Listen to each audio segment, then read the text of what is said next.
I love you, you idiot. The conference room fell silent.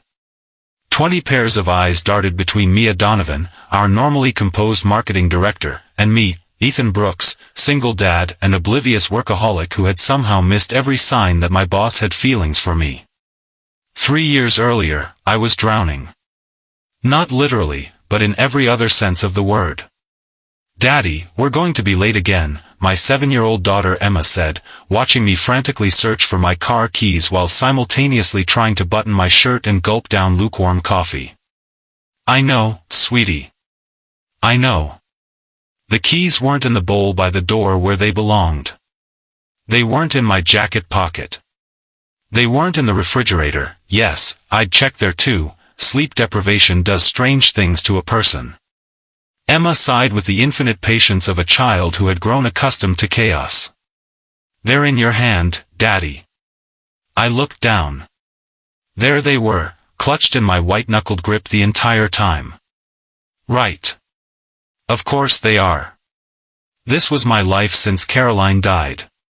A constant state of barely keeping it together, of forgetting simple things, of apologizing to my daughter for being late, for burning dinner, for not remembering to sign permission slips. Caroline had been gone for 2 years. Brain aneurysm. No warning. 1 minute we were planning a weekend trip to the beach, the next I was a widower with a 5-year-old daughter who kept asking when Mommy was coming home.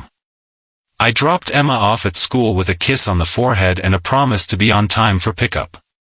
It was a promise I'd broken too many times already. When I arrived at Pinnacle Marketing Solutions, I was 20 minutes late for my interview. The receptionist gave me a sympathetic look as I rushed in, tie askew, sweat beading on my forehead. "Mr. Brooks? Ms. Donovan is waiting for you in conference room B." I nodded, trying to catch my breath.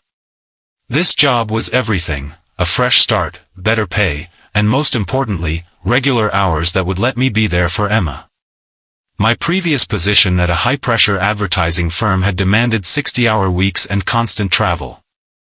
I couldn't do that to Emma anymore. When I opened the door to conference room B, I expected irritation.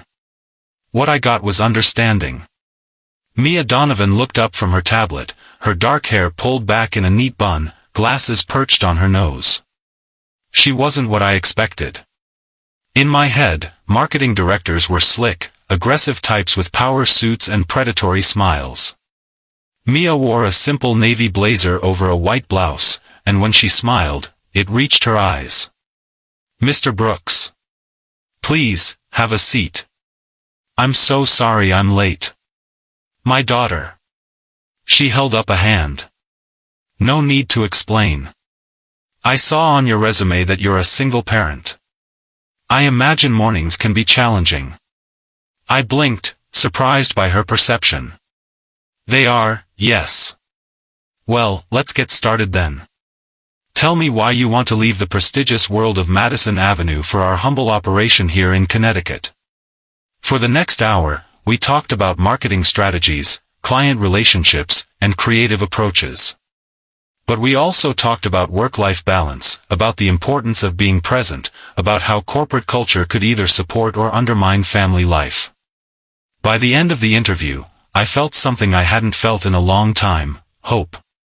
"Mr. Brooks," Ethan, Mia said as we wrapped up, "I think you'd be an excellent fit for our team.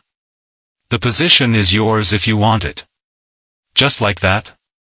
I couldn't hide my surprise. She smiled again, that genuine smile that made her eyes crinkle at the corners. "Just like that. We need someone with your experience, and frankly, your perspective. Too many marketing professionals are so focused on the next big campaign that they forget what matters." "You haven't forgotten." I started the following Monday. The first 6 months at Pinnacle were a revelation. For the first time since Caroline died, I felt like I could breathe. I was home for dinner with Emma every night. I could attend her school events.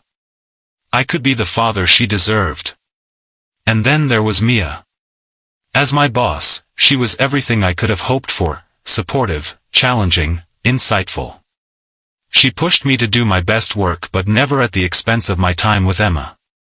If I needed to leave early for a school concert or stay home with a sick child, she didn't just allow it, she encouraged it.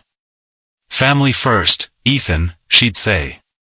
"The work will still be here tomorrow." What I didn't realize, what I was too wrapped up in my own grief and adjustment to see, was that Mia was slowly becoming more than just my boss. The signs were there, looking back. The way she'd bring me coffee in the morning, remembering exactly how I took it. The way she'd linger in my office doorway, finding reasons to extend our conversations beyond work topics. The way she'd ask about Emma, genuinely interested in my daughter's life and achievements. Emma made the honor roll again, I mentioned casually one day as Mia and I reviewed a client proposal. "That's wonderful."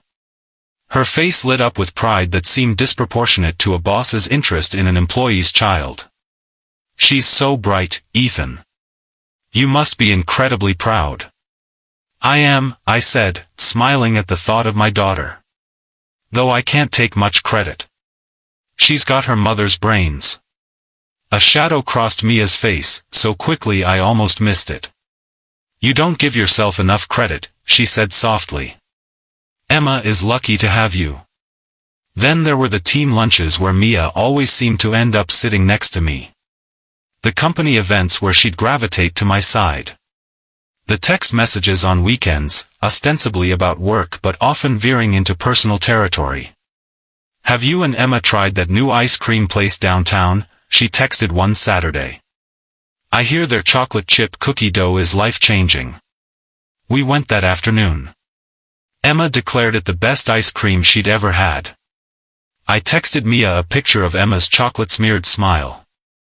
She responded with a heart emoji. A heart emoji. And still, I didn't see it. A year into my time at Pinnacle, Mia invited the whole team to her house for a summer barbecue. It was a beautiful day, the kind that seems to stretch endlessly with possibility. Her backyard was spacious, with a pool that the younger employees immediately gravitated toward. Emma, now 8, was in heaven. Mia had thought of everything: pool toys, games for the kids, even a special non-alcoholic mocktail station where Emma could mix her own fancy drinks. "This is amazing," I told Mia as we stood by the grill, watching Emma concoct some fluorescent blue beverage. "You didn't have to go to all this trouble." "It's no trouble," she said, flipping a burger with expert precision. "I love entertaining. And besides, it's nice to see everyone outside the office. Especially Emma." She glanced at me, a hint of something in her eyes that I couldn't quite place. "She looks like you, you know." Same smile. "Poor kid," I joked. Mia didn't laugh. "No," she said seriously. "It's a good smile. The kind that makes people feel safe." Before I could respond, one of our co-workers called Mia over to settle a dispute about the proper way to play cornhole, and the moment passed. Later, as the evening cooled and most of the guests had left, Emma fell asleep on a lounge chair, wrapped in a towel. I sat beside Mia on her patio, nursing a beer and feeling more relaxed than I had in years. "Thank you for today," I said. "Emma had a blast." "I'm glad." Mia tucked her legs underneath her, looking younger and more vulnerable than she did at the office. "Can I ask you something personal, Ethan?" "Of course." "Do you ever think about dating again?" The question caught me off guard. I stared into my beer bottle, watching the amber liquid catch the light from the tiki torches. "I don't know," I answered honestly. "Sometimes I think I should, for Emma's sake. She deserves a complete family." "And for your sake?" Mia pressed gently. I sighed. I loved Caroline so much. The thought of trying to find that again, it seems impossible. And exhausting. Between work and Emma, I don't even know when I'd find the time to date. Mia was quiet for a moment. "Sometimes the right person is already in your life," she said finally. "You just have to be open to seeing them." I nodded, thinking she was offering general wisdom about being